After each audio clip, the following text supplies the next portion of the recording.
at CWDS for this inaugural lecture by Dr. Shailaja Paik. And a very warm welcome to Dr. Paik. And thank you very much for joining us and agreeing to give this talk. And I'm sure that everyone is looking forward to that. This is a special lecture, a special inaugural lecture to mark the establishment of CWDS, SC/ST and OBC Equal Opportunity Cell, which my colleagues Vandana and Gyanvati will, tell you more about in a minute. I have the pleasure of introducing Dr. Paik, and I'll try and do so quickly because time is short, and I'm sure that people would like to go on with her talk. Dr. Paik is Associate Professor of History and Affiliate in Women, Gender and Sexuality Studies at the University of Cincinnati. Her first book, Dalit Women's Education in Modern India, Double Discrimination, examines the nexus between caste, class, gender, and state pedagogical practices among Dalit women in urban India. Her second book, The Vulgarity of Caste, Dalit Sexuality and Humanity, which is forthcoming, focuses on the politics of caste, class, gender, sexuality, and popular culture in modern Maharashtra. She is working on her third monograph, Imposing Decency, Caste Domination, and Normative Sexuality in Modern India.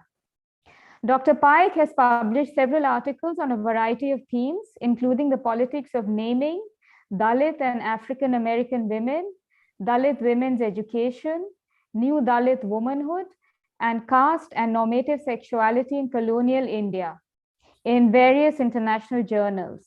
Her scholarship and research interests are concerned with contributing to and furthering the dialogue in human rights, anti-colonial struggles, transnational women's history, women of color feminisms, and particularly on gendering, caste, and subaltern history. Dr. Paik also organized the 5th International Conference on the Unfinished Legacy of Dr. Ambedkar at the New School of Social Science Research in October 2019. Before I go on, to have my colleagues Vandana and Gyanvati talk about how this SC, ST and OBC Equal Opportunity Cell came to come about in CWDS. I would just like to say that there may be others who might not be able to join, but this event is being live streamed, so they can watch it on YouTube. So without any further ado, let me give it over to Vandana and welcome Dr. Paik again. Thank you. Yeah. Thank you, Seema. So good evening, good morning, and Jai Bhim to everyone. Thank you everyone for being here today. I would like to begin by introducing Dr. Gyanabati as the Liaison Officer for OBC and Equal Opportunity Cell, and myself as the Liaison Officer for SC/ST Cell. So on the occasion of CWDS, SC/ST, OBC and Equal Opportunity Cell's launch event, I would like to briefly share the journey behind the setting up of the cell. For quite some time, we were thinking about creating a specific inclusive space in the center where multiple voices of the employees can be heard and their concerns addressed. We have been implementing the government's reservation policy for SC/ST and OBC in all permanent appointments since 2014. I joined the center in 2018, and then the idea of setting up the cell came up in discussions among the faculty members. Initially, it was thought of as a space for having general talk on caste-based issues, such as around the reservations policy. It was felt that an active and innovative institutional mechanism is needed to spread awareness and fraternity among the staff who come from diverse backgrounds. We started reading and educating ourselves on the broad guideline of a cell. We realized that in the current Indian context, SC/ST cells are to be found in universities and colleges where reservations are being implemented, but which cater primarily to the needs of the students. In government organizations, there are welfare associations for SC/ST staff and grievance procedures. We also discovered that those organizations, like autonomous bodies receiving support from the government and that are implementing reservations, do not have any mandatory structures such as an SC/ST OBC cell. However, we still decided that whether it was required or not, we would like to set up a SC/ST OBC cell in CWDS. After all, the center has to implement the reservation policy that requires appropriate oversight in the case of faculty and staff appointments. There are changes in government rules on recruitment, promotions, and financial allocations, and so on, which need to be updated. And most important of all, there is a basic need for sensitization of all employees on matters relating to discrimination. This was the context within which in 2019, the acting director, Professor Neeta, took up the issue and brought it to the attention of the EC. Full support was given to start inquiries and research on what would be the requirements for setting up such a cell in a center such as ours. There were no clear guidelines available, and the situation of other institutions such as colleges and universities had their specific structures.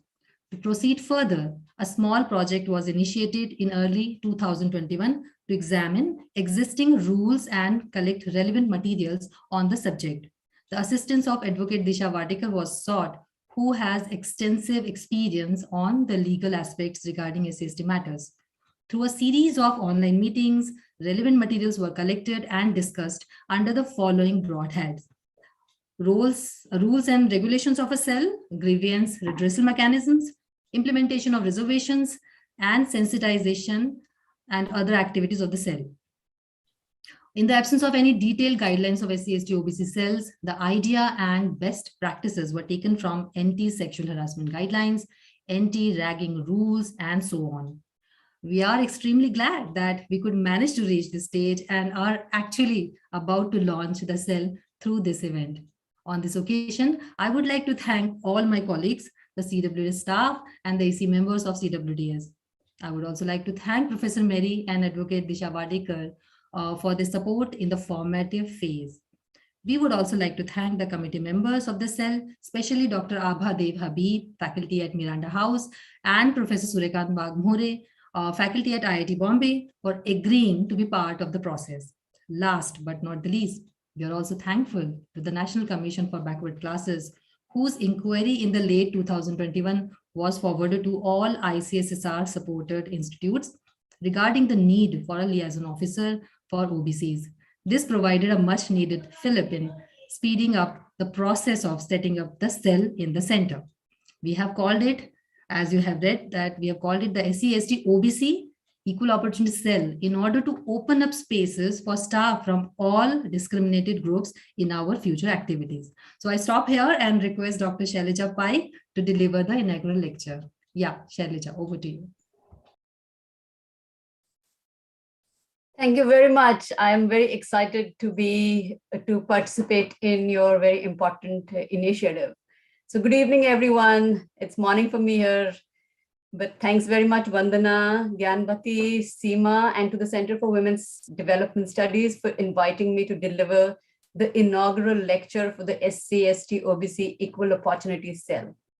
Congratulations on this important achievement. And I repeat, I'm very happy to participate and to be with you in this significant moment and as we work towards this change. We're living in difficult, challenging, and unprecedented times that have opened up some important conversations with regards to pedagogy, both in India, where I was born and raised and have lived and taught, and currently in the US, where I live and teach. Many in India are concerned immensely about the politicization of education, and through some legislative campaigns, many in the US have expressed concern about the teaching of race and power in classrooms.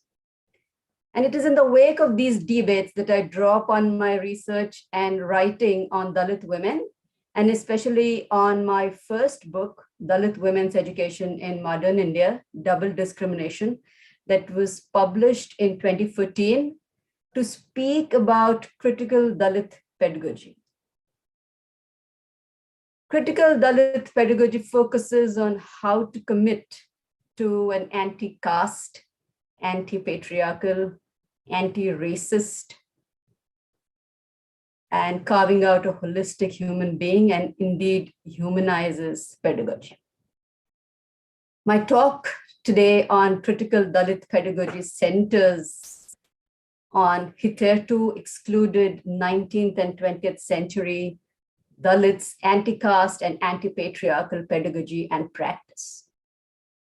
Dalits provide the most democratic vision of social transformation that is rooted in the thoughts, actions, and experiences of the most oppressed, underrepresented, and underserved Dalit women. Dalit women's ideas, actions, and lives illuminate the conundrums and compulsions of a contemporary crisis. Discussing critical Dalit pedagogy requires us to analyze power both inside and outside classrooms. And as such, Dalit's critical anti-caste pedagogy of educate, agitate, and organize, democratization, and critical inquiry offer important lessons for our times as we continue to shape our present and build robust futures. Dalits have continued to refashion themselves and their self-determination, resilience, and agency suggest important transformations that have revolutionized India. So let me take you to the 19th century.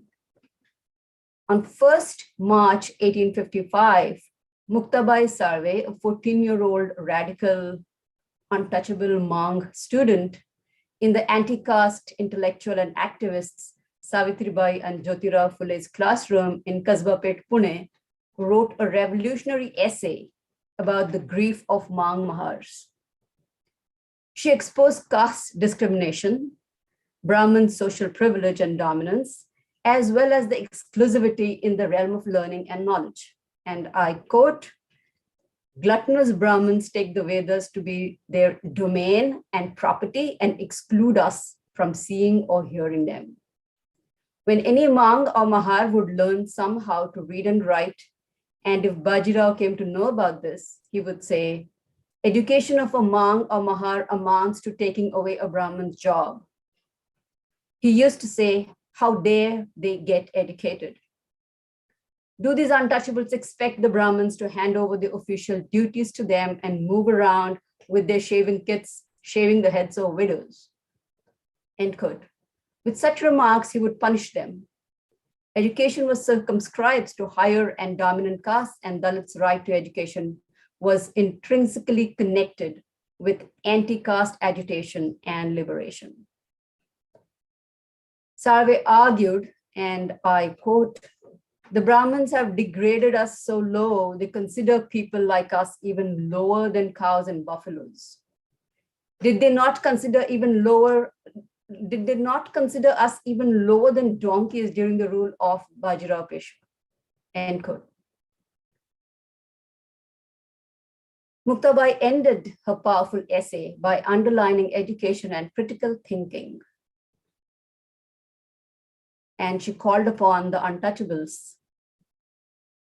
And I quote, "Only the medicine of knowledge will cure and heal you. It will take you away from wild beliefs and superstitions.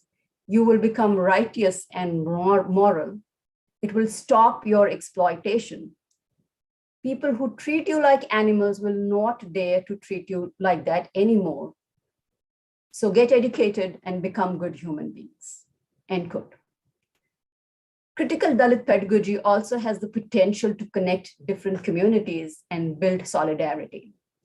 For example, comparing the experiences of untouchable and Brahmin women, Muktabai argued, and I quote, "Our women give birth to babies and they do not even have a roof over their heads. How they suffer rain and cold. Try to think about it from your own experiences." End quote. In other words, the pioneering feminist Muktabai Sarve asked, aren't Dalit women women who suffered the pains of womanhood? She deployed womanhood and motherhood to create a common cause for women of different castes and talk about the experiences of the woman caste. She also exposed the caste game and the precarious status of Dalit women's lives at the center of the caste mechanism. Muktabai analyzed the ways caste mechanism subjected Dalit women to various forms of exploitation, prejudice, humiliation, and injury. It was common during Muktabai's time to speak about the collective Stri Jat or Jati. By invoking Stri Jat and voicing the sufferings of women as reproducers of the caste mechanism, Muktabai created bonds with dominant caste women. Yet at the same time, she deconstructed the concept of woman. She questioned the consolidation of dominant caste privilege by exposing the contradiction between the ideological myths constituting Brahmin womanhood and the reality of Dalit women's experiences. She also drew attention to the inequities of reproductive labor and Dalit women's double labor as workers, producers of materials, and reproducers of the menial workforce. Most significantly, Sarve tied her everyday experiences to systemic phenomena and analyzed the anatomy of caste, class, and gender hierarchies. She illuminated the ways Brahmins enjoyed their power and privilege and exploited untouchables. She continued rhetorically, and I quote, "Did they not consider us worse than donkeys during the rule of Peshwa?" End quote. In the process, Muktabai contrasted two traditional and distinct dichotomies of the caste mechanism: the always already human Brahmins and the non-human Dalits. In pointing out the polarity of the two communities, she focused on the abjection of Dalits and Brahmins, relegation of Dalits to the status of non-human. The institution of caste thus also sowed dissensions among Dalits and created jealousy and rivalry among them and divided them. Sarve examined the intercaste differentiation between Brahmins and untouchables and also among untouchable castes such as Mahars and Mangs. Everyone, Muktabai Sarve, her teachers Savitribai and Jyotirao Phule, and the anti-caste intellectual and formidable leader of modern India, Dr. B.R. Ambedkar, examined the insidious institution of caste and following how it oppressed untouchables and lower castes, also imitated dominant caste norms, reproduced these caste games, and differentiated amongst themselves. As a result, Muktabai wanted untouchables to seek knowledge and think critically, following her teacher's agenda of opening the Trutiya Ratna, or the third eye. She attacked the caste mechanism that oppressed untouchables and women in specific and multiple ways: social, economic, religious, educational, legal, and political.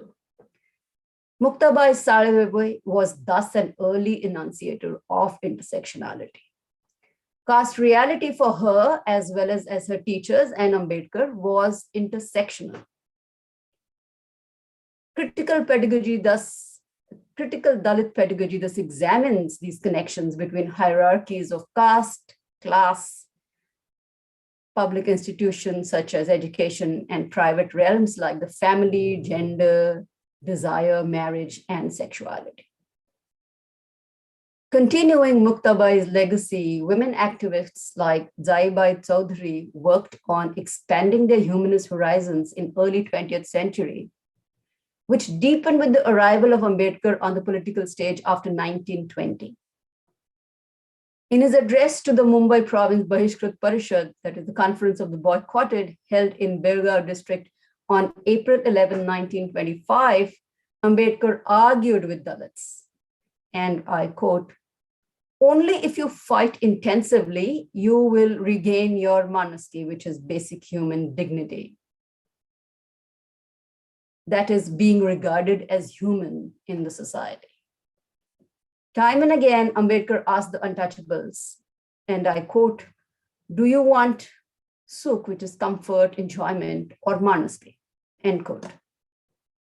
Dignified humanity and personhood were most important for stigmatized and subjugated Dalits, propelling them to reform humanism from their denigrated social location. In the repertoire of civic rights, education emerged as a significant force in the social revolt movements and political and ideological struggles at the end of the 19th century. And revolutionary anti-caste movements questioned upper caste reformist approaches as well as the colonial state's cautious measures. And it is in this context, education was infused with a new meaning and a radical social and political purpose. The Phules and Ambedkar drew upon different political ideologies and practical strategies. Indigenous ideals, Western thought, and the language of political liberalism all guided their struggle for equality, human rights, and justice.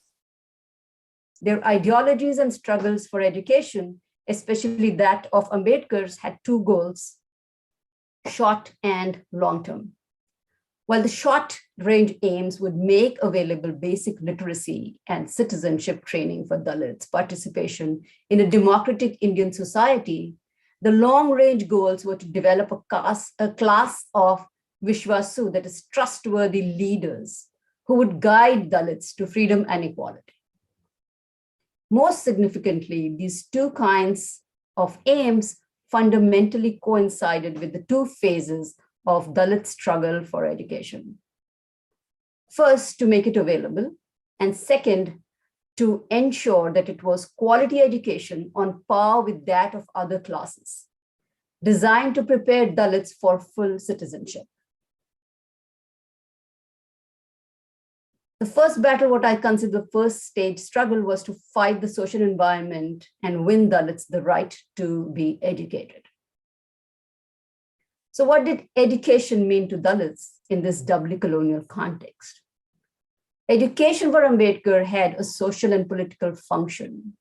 It was to provide a social continuity to Dalits' deformed lives and to prepare them for their new role as modern citizens in the democratic Indian body politic. Most significantly, he argued, and I quote, "Schools are a workshop to manufacture the Uttam Nagarik, that is the best citizen," end quote. In his opinion, citizenship involved individual independence, individual safety, private property, equality, legal status to behave according to one's intelligence, freedom of language and expression, freedom to congregate, and to fetch government jobs. Yet, due to social restrictions, Dalits were excluded from it. By conceptualizing common schools as citizen makers, Ambedkar provided ammunition for the devastating assertion that Dalits were neither citizens of India, were neither Indians nor Hindus for that matter. Thus, politics was at the heart of the Dalit pedagogical question. Significantly, Ambedkar emphasized that Dalits were to become nirbhay citizens, which is fearless citizens, who had independent thoughts and temperaments. In this manner, he linked Dalits' fight for education with their fight for equality, including equal rights to human dignity, self-help, and most importantly, citizenship. Dalits did not merely fight to attend school or to obtain employment. Their agenda went beyond that. Education was for dignity, empowerment, self-reliance, liberation, and community uplift. Ambedkar declared, and I quote, "What the untouchables want is not education, but the right to be admitted in common schools. They do not want medical aid, but the right to be admitted to the general dispensary on equal terms. What they want is the right to draw water from a common well. They do not want their suffering to be relieved," end quote. He argued that education would be instrumental in fashioning and reinscribing Dalits as moral and modern citizens of India. Significantly, Dalits' different educational aspirations and needs grew from daily experience, thus representing their attempts to build a better future from an existing base. By promulgating the slogan, educate, agitate, and organize, in establishing his first organization, the Bahishkrit Hitkarni Sabha, in July 1924, Ambedkar underscored that education would be a primary factor in achieving Dalit emancipation. He thus made education the prerequisite for annihilating caste and for political awakening and gaining Dalit power. For Ambedkar, the modern Dalit self had to be carved out of an unequal, graded, and often violent social structure. The Dalit self would thus have to emerge out of the darkness of prehistory and pre-modernity into the light of the modern, which consisted of equality, the rule of law, social justice, and egalitarian citizenship. He continued to argue, and I quote, "What untouchables wanted was not bhakar, which is bread, but pratishtha, honor and dignity. The want and poverty which have been their lot are nothing to them as compared to the insult and indignity which they have to bear as a result of the vicious social order. We are fighting for honor and dignity," end quote. So honor and human dignity were and are of immense significance to Dalits. Hence, Ambedkar argued that changing the social environment was important, and education was a tool to bring about this change. He epitomized the movement's visionary commitment to emancipatory education, to establishing Dalits' rights as human beings and citizens of India. Phule and Ambedkar thus diagnosed that democratizing education amongst the lowest castes. In this agenda, Dalit students would be agents and dissent against the pedagogical as well as the social structures to bring about their social and cultural emancipation. Both the leaders underscored methods of critical rationality, pragmatism, and modern science. They envisioned education as a practice of freedom or liberation for Dalits. Ambedkar argued, and I quote, "Due to the lack of education, Dalits have remained another's slaves. If one believes in the freedom of ideas and that every person should have it, every person should develop the strength to protect their freedom, and this cannot be done without education. This means every country should have freedom of the individual. Only with its freedom, the idea of protecting the nation can find its roots. And without education, it can find no roots," end quote. Ambedkar emphasized that education was a weapon to protect Dalits' individual and collective freedom. He wanted students to be brave and courageous and struggle consistently. So this agenda closely parallels that of African-American movements in the early 20th century, as well as of feminist pedagogies. Like Phule, Ambedkar was deeply troubled with the problems that compulsory education created in Mumbai province. In a statement of May 29, 1928, concerning the state of education of the depressed classes in the Bombay presidency, Ambedkar examined British educational policy's strategic neglect of Dalits, pointing out that the British propounded equality in theory, but inequality in practice. Dalits were denied admission to government schools. Mass education was excluding the masses. Hence, Ambedkar also spent a long time in writing about how to reconstruct and restructure the education system. To him, to effectively fight the Brahmin Raj, Dalits needed to first accumulate power or strength, both material and mental, because many of them seem to have lost their confidence, enthusiasm, and aspirations, and had become meek and submissive, according to him. Hence, they had to build their strength and competence.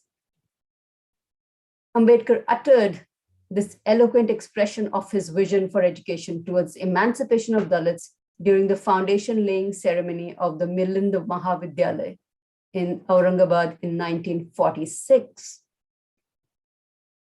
Knowledge, understanding, empathy, friendship, and equality were the fundamental elements on which students were to build their character.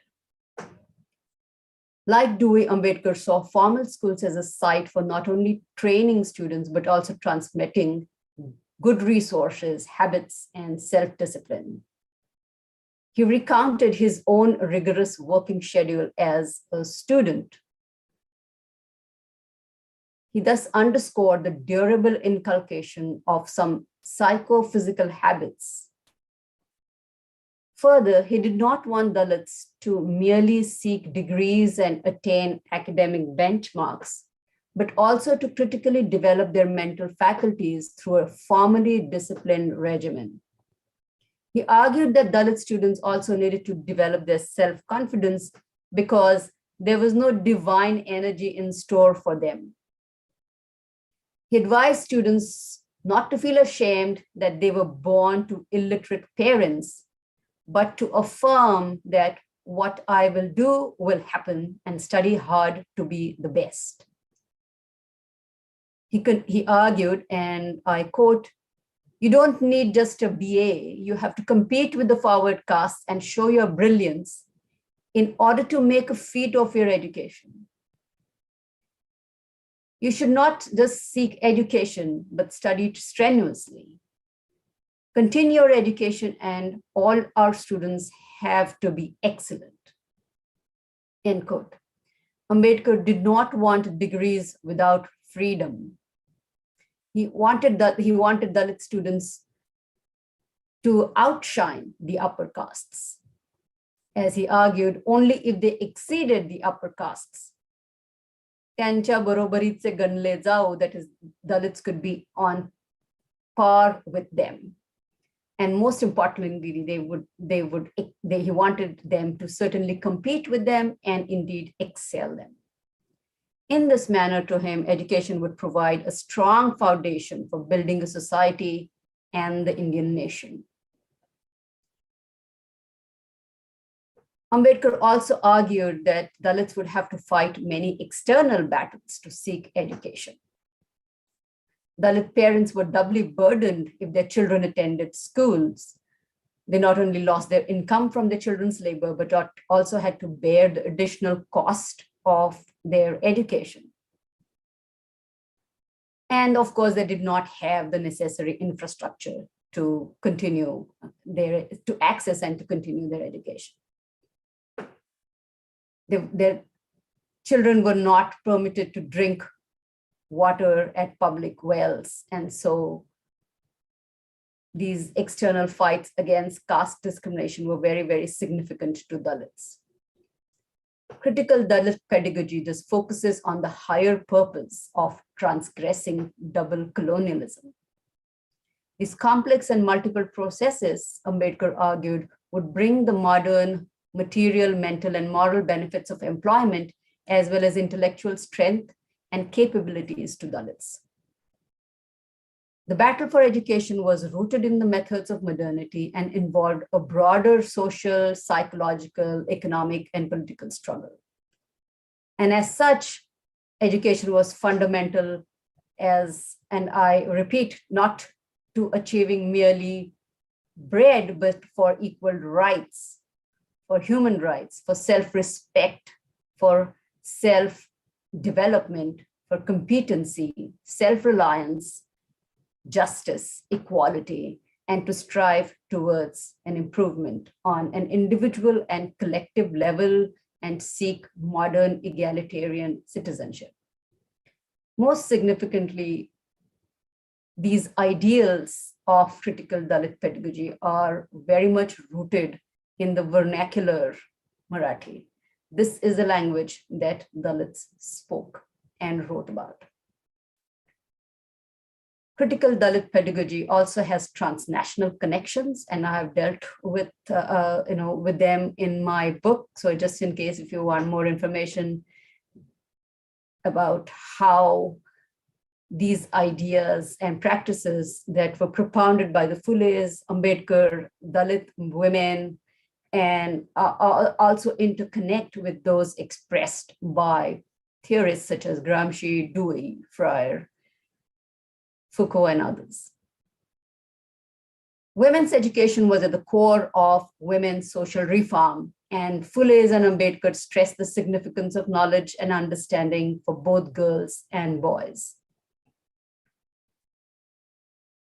Ambedkar emphasized that women's education was very important for women's cultivation of their intellect and self-development, for personal freedom, and also on the community level.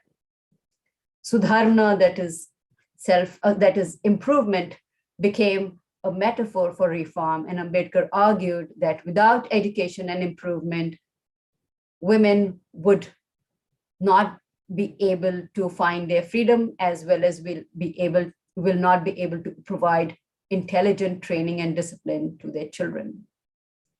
Ambedkar most significantly wanted Dalit women to provide education and to create a sense of self-respect and ambition in Dalit children. He also emphasized women's rights to live as human beings, to develop dignity and individual conscience, and think critically. These elements of human life were most essential to the degraded Dalit woman. Dignity here is the conscious creation of an embodied consciousness in everyday political practices, especially through a commitment to education. Severely critiquing the lack of thinking and double standards of dominant caste men, on the third day of the 1920 Akhil Bharatiya Bahishkrit Parishad, the attendees passed 13 resolutions, including the one on immediate implementation of free, compulsory, and simultaneous education for girls and boys.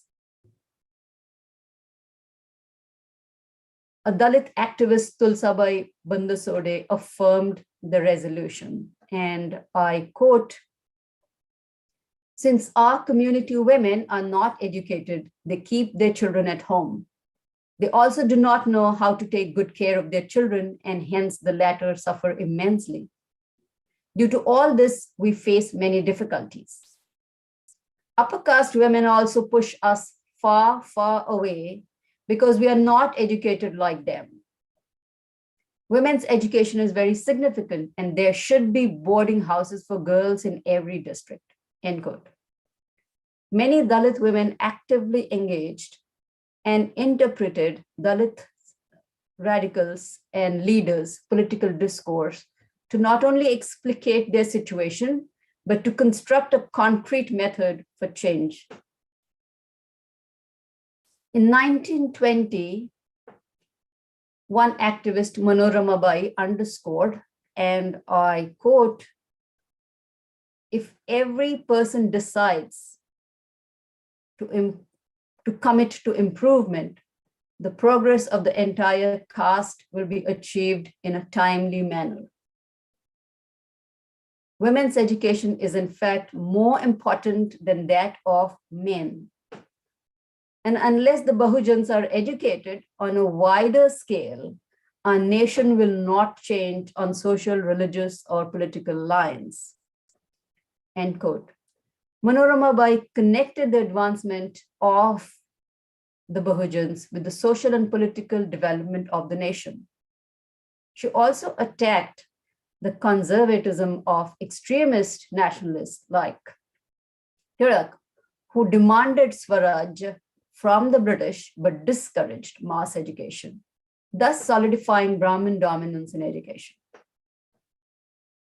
In the same year, Anusaya Kamble emphasized the importance of education and exhorted Dalit women to use education to inculcate self-respect, self-reliance, and dignity, and work towards individual and community uplift.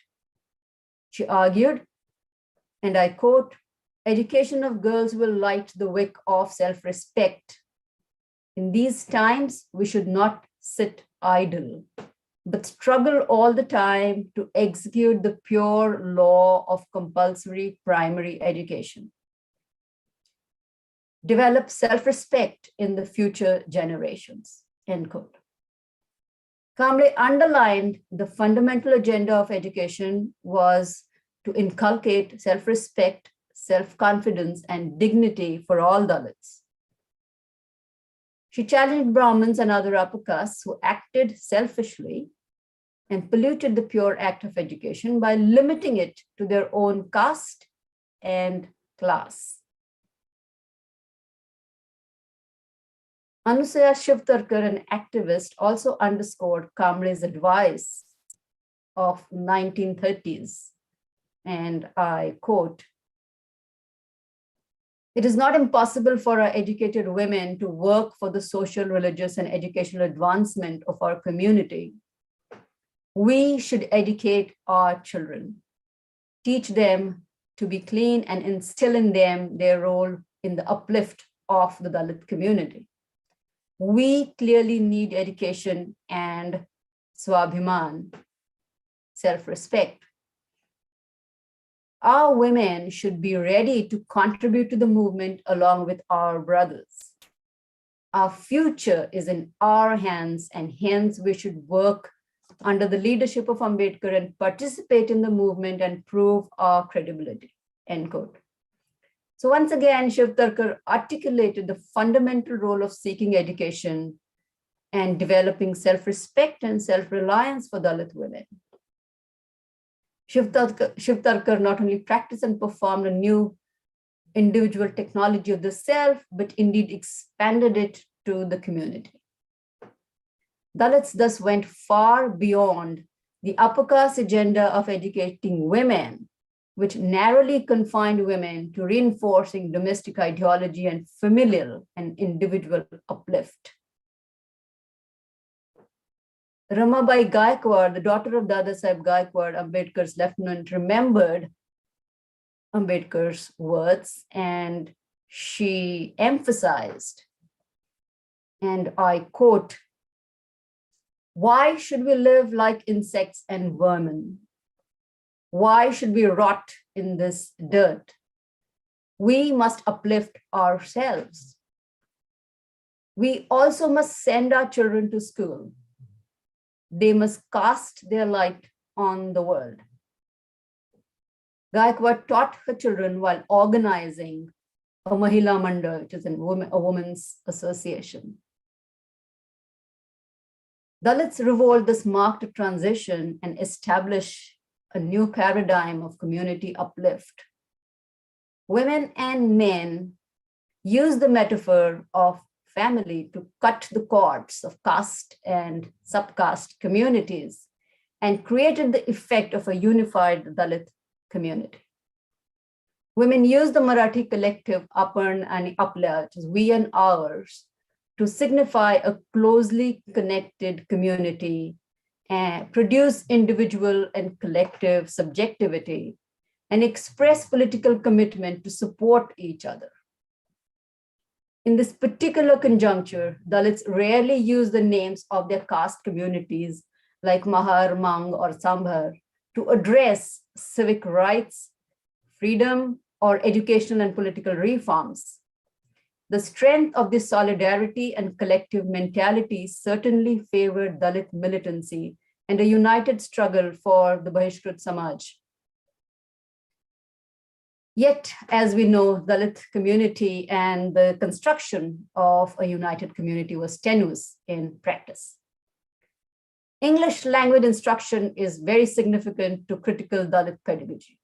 To Ambedkar and many Dalit women, the English language it was English language that would inculcate self-respect, self-confidence, and prestige.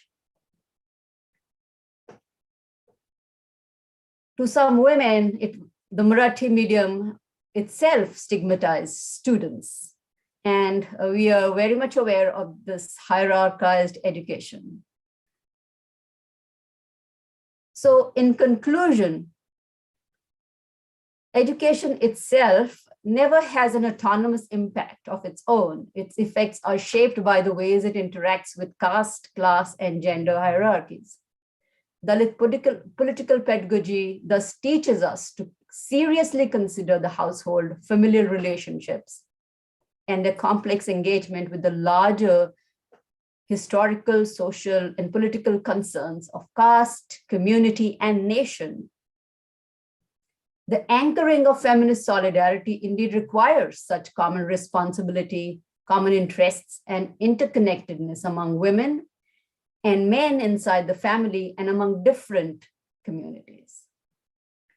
Dalit women critically and creatively engaged and made efforts to analyze the micropolitics of their double oppression due to caste and gender in everyday lives, focused on their home, and worked against restrictions that prohibited them from gaining access to secular education, formal political participation, 14-year-old radical, untouchable monks, employment, and other rights that hitherto limited to upper caste women and men, and some lower caste men.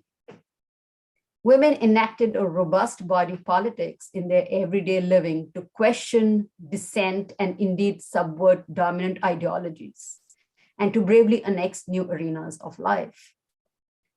The historical experiences of Dalit women led to the shaping of a feminist consciousness and promoted the most inclusive and productive politics and possibilities for social action and change.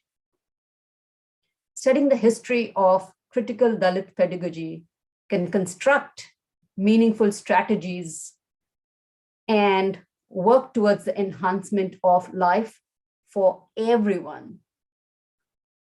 Dalits have been toiling away and have given their blood, sweat, and lives to revolutionize India.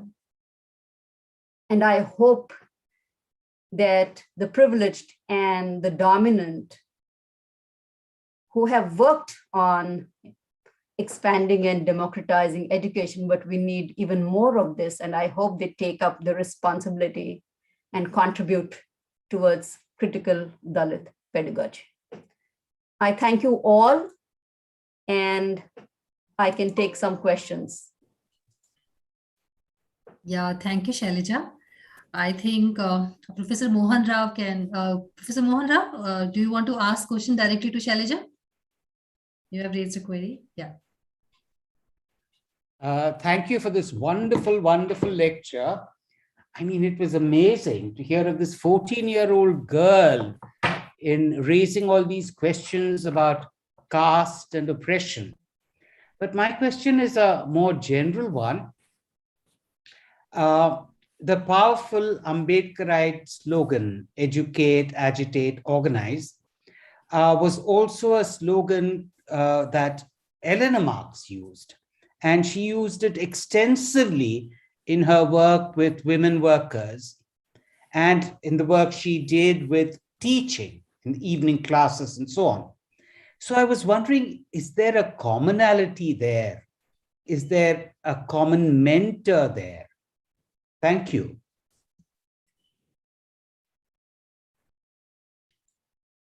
Mohan, can you please, what was the name of the person that you spoke about? Karl Marx's daughter, Eleanor Marx. Okay. Yeah. So I don't know. Of course, certainly Ambedkar does not mention any of those connections. So we do not have clear evidence of that. But very much the slogan is something that was also floating around in the in European context. So yes, so there are those connections, but we do not have any solid evidence on those lines. I was wondering if he was in Colombia and maybe there was somebody who was teaching him, who was his mentor, was also involved with mentoring Eleanor Marx, because that was a period when she was traveling in the United States. And there's this wonderful biography of Eleanor Marx. I'll just find the book. By Rachel Holmes. And this is an entire chapter. The chapter heading is this: Rachel Holmes' biography of Eleanor Marx. The chapter heading is this. It's fascinating. Can I ask a question, please? Hello. Yes, ma'am. Yes. Yeah, Let's Shailaja I'm respond. I'm Indira Hirve. So much for your excellent presentation. But what I am asking is that after 75 years of freedom, our progress in this mixing of Dalit, integrating them with the society has been limited.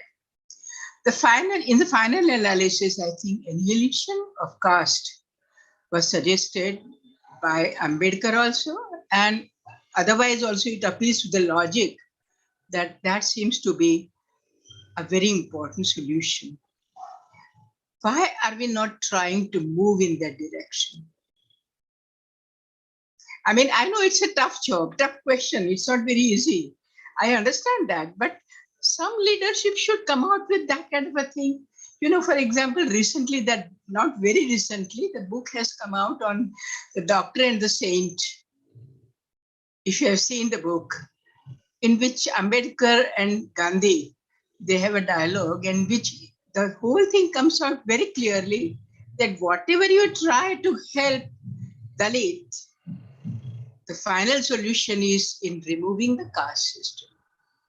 And there is no other alternative because I have experience with some NGOs who are working for Dalits and all, and I've seen that after good education, Western education, everything, they are treated as inferior.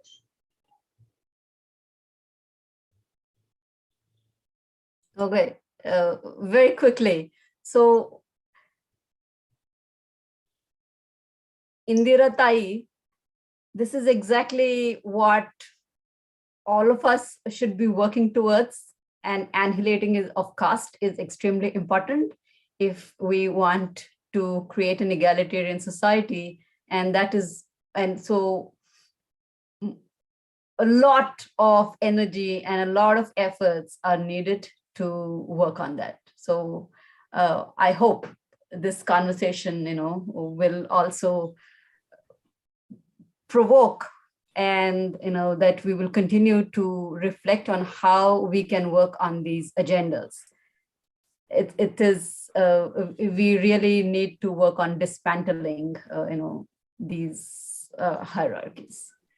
And to Mohan's question on LNM, I just wanted to very quickly, well, as I said, I am not aware of any connections between the two, but as we know, Ambedkar studies is in fashion. Everybody is working on Ambedkar. So hopefully, one day we will see some analysis that tells us about those connections.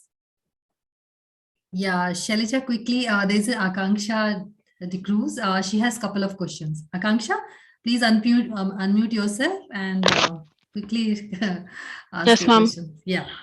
Ma'am, I just have two very quick questions.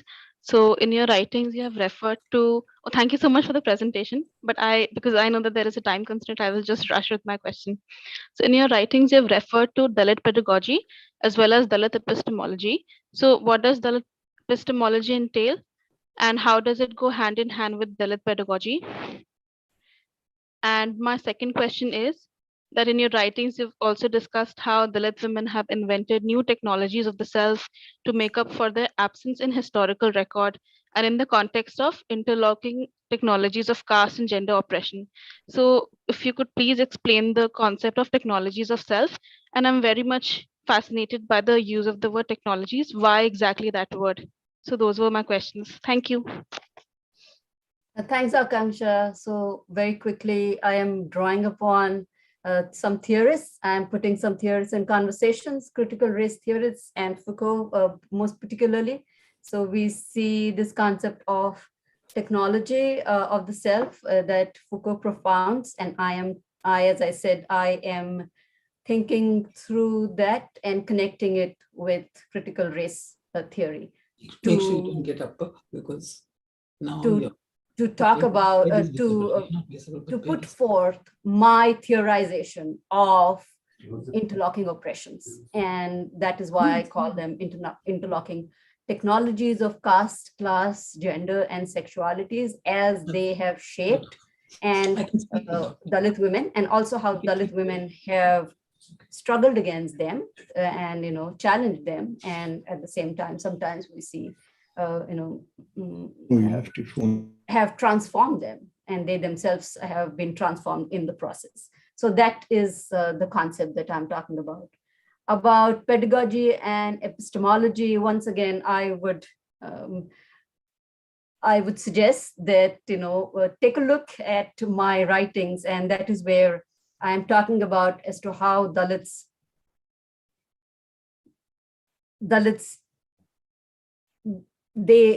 these concepts and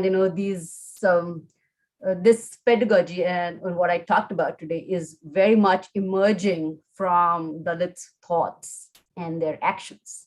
So this is the vocabulary that we find that they worked with in the vernacular Marathi language. And this is how they are talking about their emancipation and their ideas of freedom, equality, and liberation. So this is how we see Dalit epistemology, and not only in Maharashtra that I work upon, but in other parts of the country, and Dalit pedagogy that emerges out of this. Yeah, Shailaja, there are two more people who are eager to ask you a question. Professor Rajni Palriwala and then Mary John. Do you have some more time? Yeah. Yeah, Rajni, you can ask. Thank you, Vandana. Thank you, Shailaja, for that lecture, which was very educative also for us. And as you made very clear at the end, there is a struggle which we all need to take forward, both in our research and in our activism. I have two questions.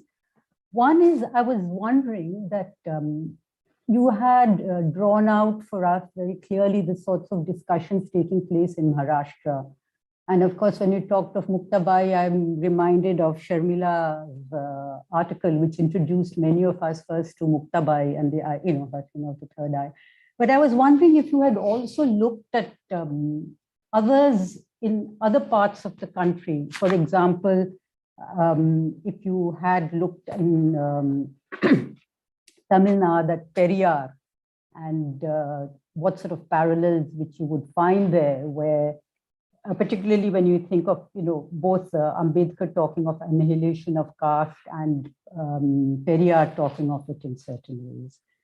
And this takes me to in a sense, my second question, which it seems to me that if you're going to think of a critical Dalit pedagogy, that has to actually take us beyond education. Because what we are seeing is, from, as you said also, that the effects of education depend on the larger social, political, and economic and cultural environment. And one of the things which we have is that the limitations of access, even when it is there, because of the material conditions of Dalits. So the hope that we very often have that education will provide the path maybe can only come if that critical Dalit pedagogy actually brings in those elements.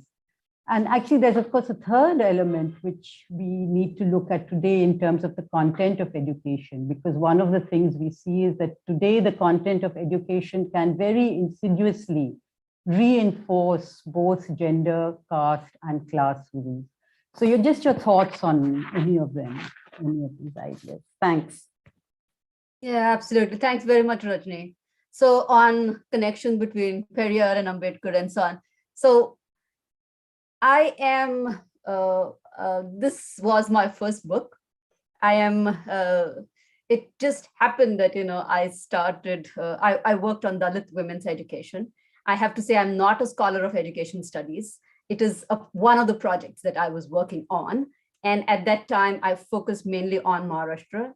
So I have drawn on some connection in terms of issues of gender and the thinking of women's reforms and, comparing Phule, Ambedkar, and Periyar. But that's about it. So somebody else needs to work on those lines.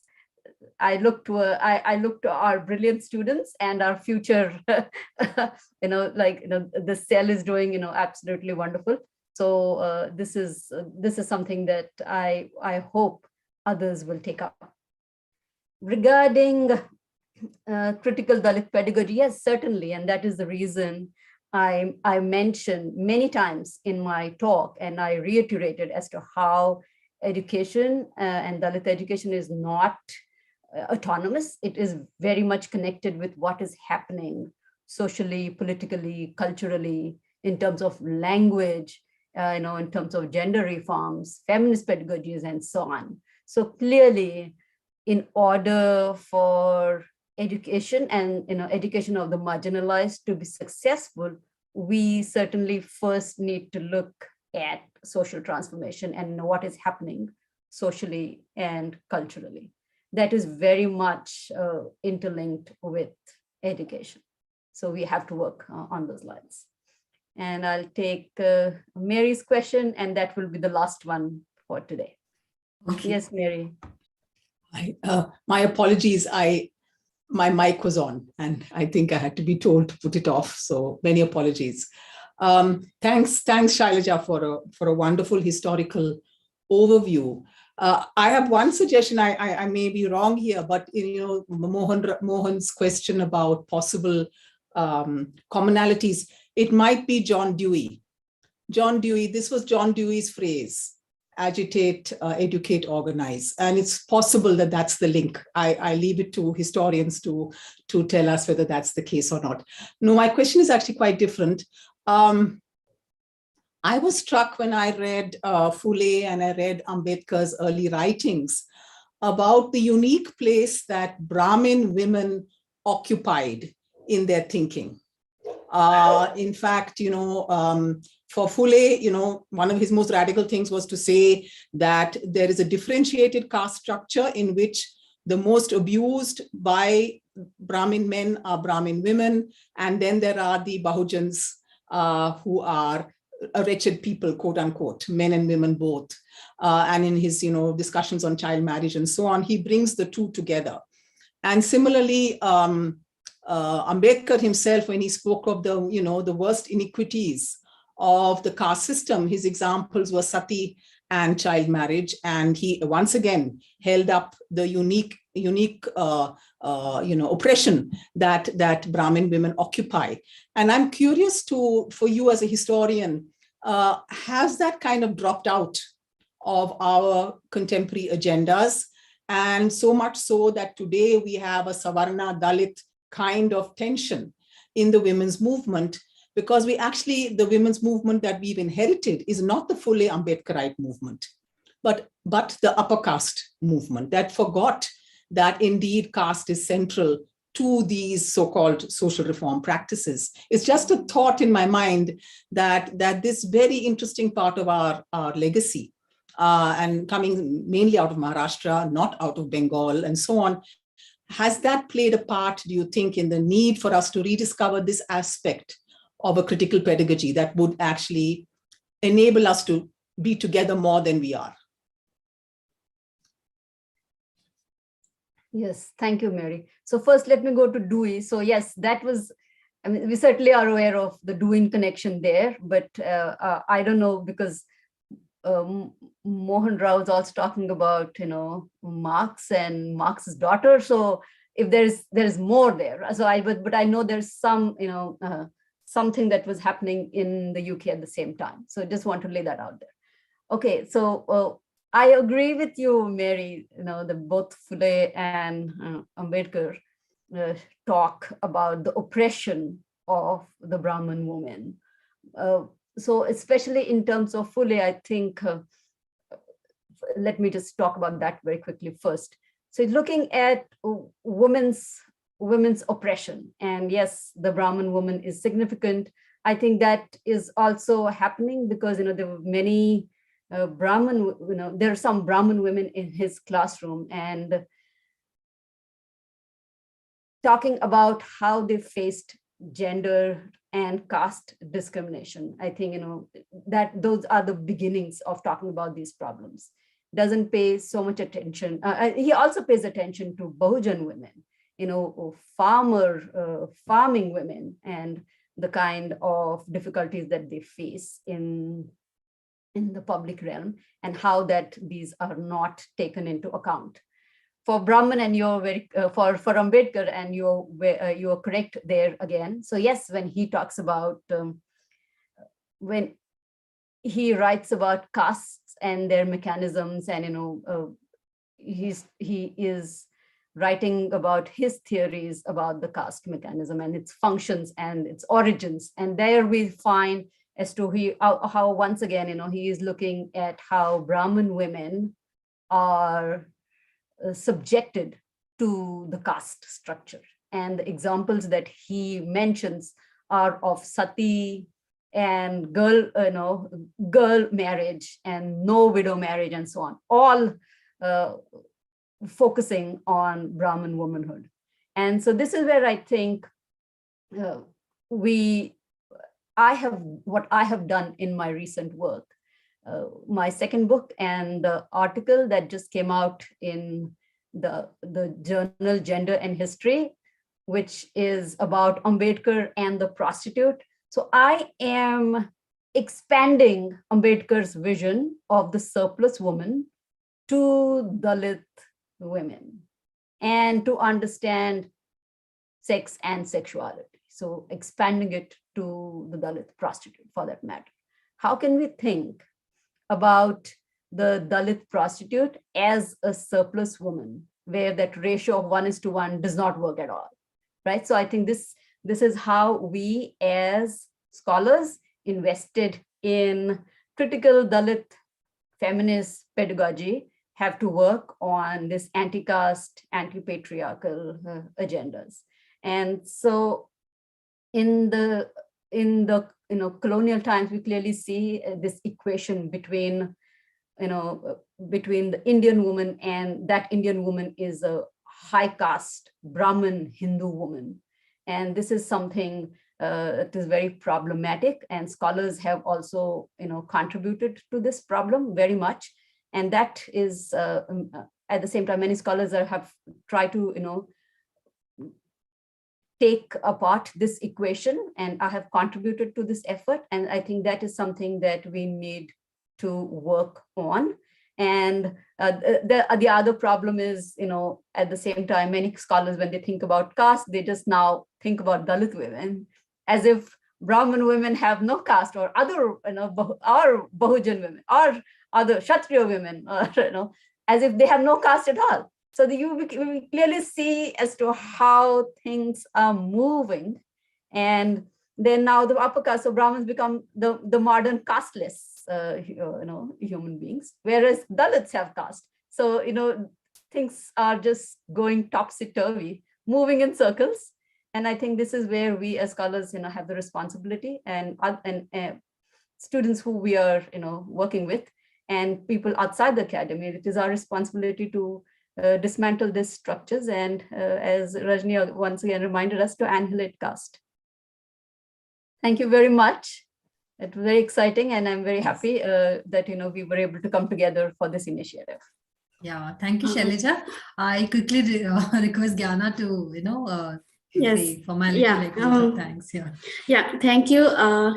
We had a very nice interacting and significant discussions also. So I on behalf of the committee would like to thank our distinguished speaker, Dr. Shailaja Paik, for the excellent presentations and for making the inaugural event meaningful and very interesting. And I also would like to thank Dr. Seema Ghazi and all the members of CWDS for all their extended support. And lastly, but not the least, I also would like to express our deep gratitude to all the members participating in today's event and making this event a very significant and very meaningful and very fruitful and a very success event. Thank you. Thank you all. Thank you, Shailaja. Thanks, Vandana. Thanks, everyone. Take good care. Thank you. Thank you. Yeah.